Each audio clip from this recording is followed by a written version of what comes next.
'Twas 100 years ago, and by the woodland ways the travelers saw the wild deer drink or crop the birch and sprays. Beneath the hill whose rocky side o'erbrowed a grassy mead, and fenced a cottage from the wind a deer was wont to feed.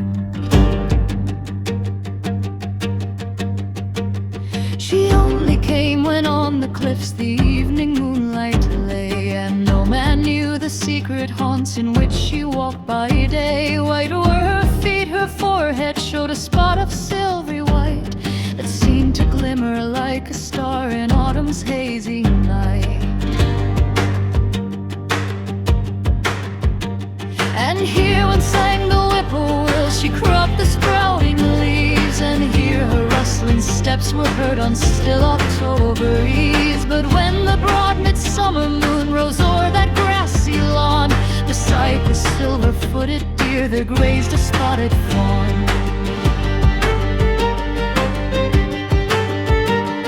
The cottage dame forbade her son to aim the rifle here. It were a sin, she said, to harm or fright that friendly deer. This spot has been my pleasant home 10 peaceful years and more, and ever when the moonlight shines she feeds before our door.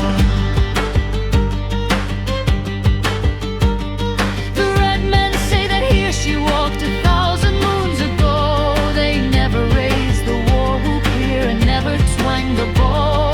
I love to watch her as she feeds and think that all is well, while such a gentle creature haunts the place in which we dwell.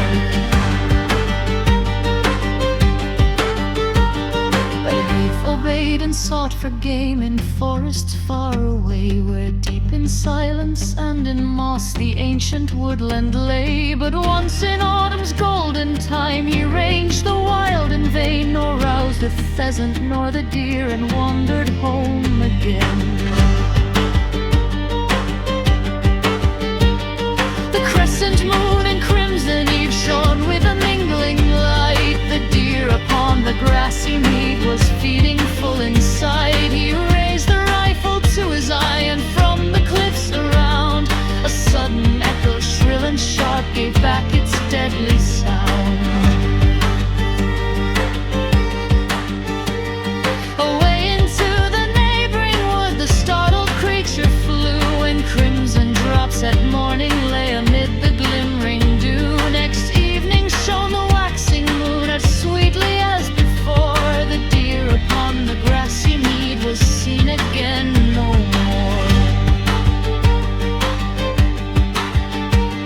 But ere that crescent moon was old, by night the red men came and burnt the cottage to the ground, and slew the youth and dame. Now woods have overgrown the mead and hid the cliffs from sight. There shrieks the hovering hawk at noon, and prowls the fox at night.